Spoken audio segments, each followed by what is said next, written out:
Howdy, howdy, what's happening, what's shaking, and all that other stuff. This video is going to be a little different. I'm going to do a couple movie reviews of some movies that I've watched recently that I actually hadn't seen before.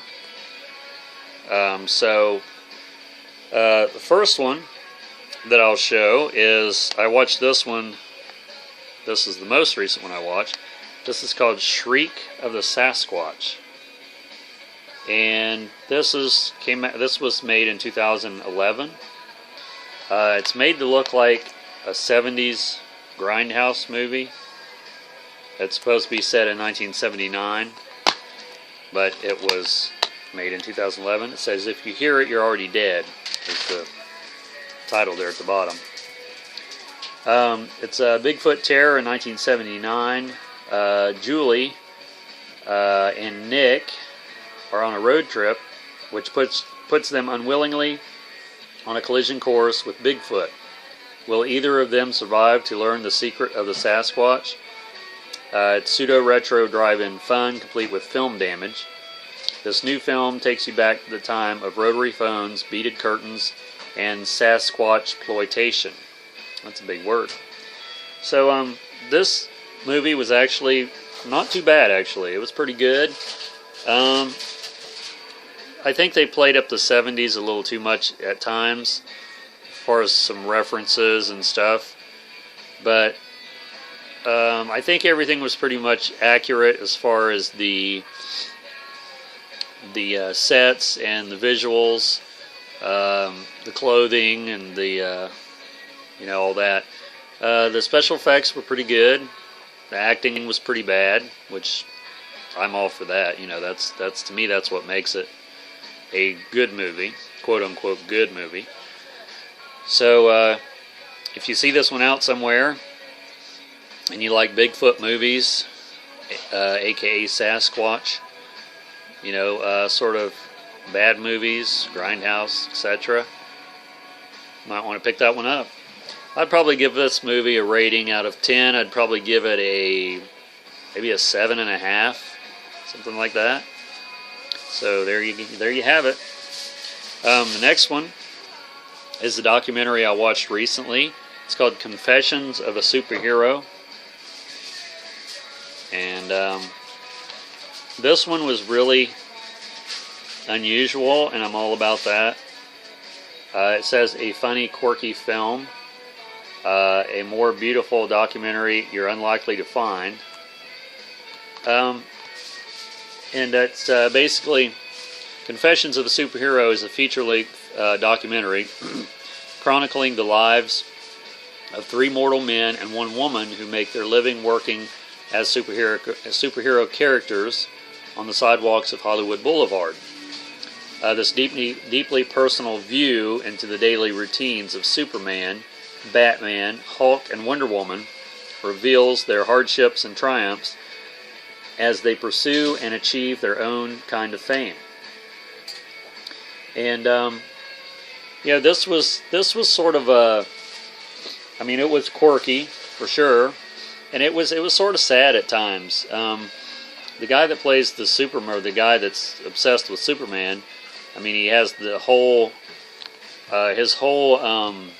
apartment, is Superman from floor to ceiling, which there's nothing wrong with that.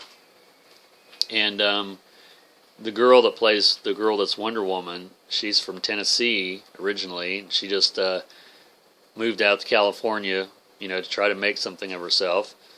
The Batman guy, he's basically George Clooney. At times, you think it is George Clooney when they show him even with the Batman costume, but especially without. He looks and even has the same mannerisms and voice of George Clooney. And the Superman guy, he's pretty good Christopher Reeve look-alike. And they talk about their obsessions, and they talk about why they do what they do, and it's a pretty down-to-earth, very human documentary. So if I ever make it out to California, I definitely want to look these people up and get my picture taken with them. They do pictures, but they don't charge for pictures, but they take donations. They're real adamant about that, especially the Batman. So I'd give this documentary, out of 10, I'd probably give it an 8. I thought it was really good, really entertaining, really intriguing. And the last one I'll show in this one is that last documentary was recommended to me by Dave, which is Jenny's husband, B-Sides, and his channel is Deadeye83, by the way. And he suggested this one too. I'm a Nicolas Cage fan, and I'd never seen this movie, Wild at Heart.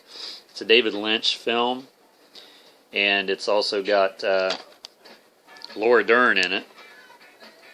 And it says it's joltingly violent, wickedly funny, and rivetingly erotic. David Lynch delivers a stunning piece of work with this flamboyantly violent and erotic tale of love on the run. Winner of the prestigious Palme d'Or at the Cannes International Film Festival, Wild at Heart is a twisted roller coaster ride to redemption through an American Gothic heart of darkness. If Lula, which is Laura Dern, knows one thing in this world, it's that she's destined to be with her ex-con boyfriend, Sailor, which is Nicolas Cage. No matter how many times her mama, which is Diane Ladd, tries to kill him, but when she and Sailor finally hit the road in a desperate bid to find happiness, their journey plunges them into a disturbing underworld filled with sexual secrets and dangerous desires that form a terrifying tapestry of human extremity. This movie here started out with a bang, and it kept you pretty much interested all the way through. There's a lot of very interesting characters in this movie.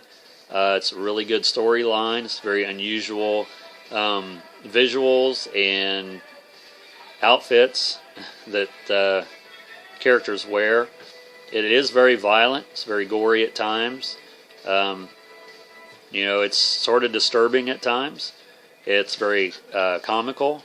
It has pretty much every element that a comedy or a drama would have, and quote-unquote slasher film to a certain extent.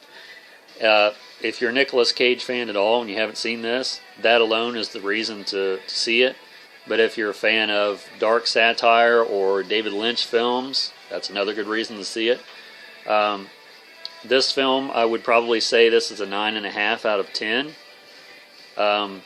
The only thing that would make it a 10, in my opinion, is if I had the same jacket that Nicolas Cage has in this movie. So that's my next purchase, hopefully, if I can ever run across one. So if you haven't seen this movie, check it out. You see it at your local video store, used place. I definitely recommend it.